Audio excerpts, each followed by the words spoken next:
Hola, muy buenas tardes. Pues tal y como os dije ayer, os voy a comentar un poquito sobre la enfermedad de la ELA. Lo he estado leyendo un poquito y claro, lo primero que me ha salido es Stephen Hopkins, que sufre ELA desde 1963.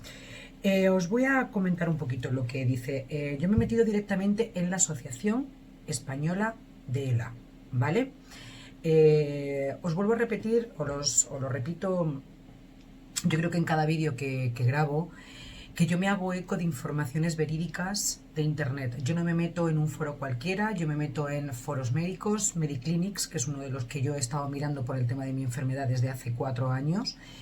Y de ahí saco la información porque todo lo que hay en ese foro pues es auténtico, hablan médicos, son casos reales, la gente que se mete a debatir son personas que han sufrido X enfermedad y entonces yo me fío mucho porque todo lo que dicen pues está verificado por sanitarios, por médicos de primera categoría. Vale, pues como nos cuesta mucho leer, nos cuesta mucho investigar y yo pues como soy tan curiosa, que parezco un gato, pues yo me meto siempre a investigar. Y sobre todo cuando yo os estoy hablando de enfermedades, una de las cosas que siempre busco son nuevos medicamentos, nuevos adelantos, nuevos foros para poder ofreceros dentro de lo poquito que yo pueda entender, lo mejor por aquí. Dicho esto, os comento, la Asociación Española de ELA dice, desde nuestra asociación, muy importante, nuestro objetivo es orientar e informar de cómo acceder a la a la información más actual sobre la enfermedad. Solo pretendemos orientar y comunicar los aspectos más relevantes. Son conscientes de que la información sobre esta enfermedad, evolución, diagnóstico, tratamiento, etcétera, lo mejor es lo que se ofrece a través del sistema sanitario, pero desde la atención primaria como desde las unidades más especializadas. De hecho, te pone un link donde pone unidades de ELA. Te metes en unidades de ELA y ahí puedes ver todo lo que yo os estoy diciendo. ¿Qué es? ¿Qué es la ELA? La esclerosis lateral amiotrófica o ELA es una enfermedad del sistema nervioso central, caracterizada por una degeneración progresiva de las neuronas motoras de la corteza cerebral, las neuronas motoras superiores, tronco del encéfalo y médula espinal, neuronas motoras inferiores, ¿vale? Se explica estupendamente. La consecuencia es una debilidad muscular que puede avanzar hasta la parálisis, extendiéndose de unas de las regiones corporales a otras. Amenaza la autonomía motora, con lo cual la comunicación oral, la deglución y la respiración se bajan el nivel, aunque se mantienen intactos los sentidos del intelecto y los músculos de los ojos. El paciente necesita cada vez más ayuda para realizar actividades en la vida diaria, volviéndose más dependiente. La ELA es un tipo particular de la familia de las enfermedades neuromusculares que puede producir una parálisis muscular agresiva. Os vuelvo a repetir, caso de Stephen Hopkins. En Estados Unidos es conocida como la enfermedad de Lou Gehrig, por el famoso jugador de béisbol retirado por esta enfermedad en el año 1939, y en Francia por la enfermedad de Charcot. El nombre de la enfermedad fue descrita por primera vez en el año 1869 por el médico francés Jean-Martin Charcot. 1825 a 1893 especifica sus características principales que os voy a comentar ahora mismo. Esclerosis lateral. Indica la pérdida de fibras nerviosas acompañada de una esclerosis, ¿vale? Del griego, os pone el nombre en griego y en latín, endurecimiento o cicatrización de la zona lateral de la médula espinal, región ocupada por fibras o axones nerviosos que son responsables. Estos últimos se hacen con el control de los movimientos voluntarios. Amiotrofia del griego, negación. Trófico, nutrición. Por su parte señala la atrofia muscular que se produce por inactividad muscular crónica, al haber dejado los músculos de recibir señales nerviosas. La enfermedad afecta especialmente a personas de edades comprendidas entre los 40 y 70 años, más frecuentemente en varones, y entre los 60 y 69 años. Cada año se producen unos 2 casos cada 100.000 habitantes. Las variantes de esta enfermedad, de la ELA esporádica, que su aparición parece completamente azarosa y no es posible identificar ningún tipo de factor de riesgo ni ambiental, ni profesional, ni geográfico, ni alimentario o cultural, asociable con ella, Esta es la frecuencia de más de un 90% de los casos registrados. Y luego está la ELA familiar, que se trata de una variante hereditaria con un perfil típicamente autosómico dominante.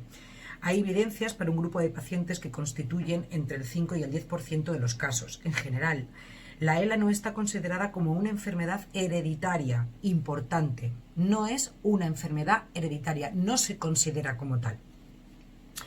Pero el tener un familiar con este padecimiento debe ser considerado en una historia clínica. Pasa igual que cuando vas a mira, te dicen que tienes familiares de cáncer. A ver, el cáncer dicen siempre es hereditario. No es que sea hereditario, sino que el que tú tengas familiares que hayan padecido cáncer, pues ya tú de por sí, como se han padecido del corazón o con cualquier tipo de enfermedad como la que estoy hablando, pues sí que es verdad que es necesario y es bueno que te hagas tus revisiones médicas, que te hagan tus revisiones específicas para esa enfermedad, para descartar que tú la puedas padecer. Siempre no son hereditarias, pero si alguien lo ha tenido, ¿qué trabajo nos cuesta ir al médico? En cualquier caso, desde hace muchos años se sabe que existe una forma familiar de la enfermedad, aproximadamente entre el 5 y el 10% de los casos de ELA. Se sabe, no obstante, de la existencia de una enzima genéticamente probada que se llama la SOD1. La podéis buscar. Supersódico dismutasa 1. Mirarlo y vais a ver lo que es. Que está involucrada en la aparición de algunos casos de ELA familiar. En la actualidad se llega al diagnóstico de ELA familiar cuando otros miembros de la familia, lo que os he comentado antes, padecen la enfermedad o han padecido la enfermedad.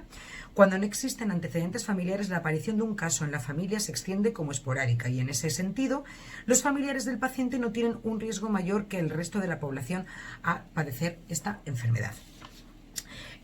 Siempre que alguna de las enfermedades de las que yo hablo o que ustedes padecen, siempre que haya algún familiar que la haya padecido, siempre es bueno que nos revisemos.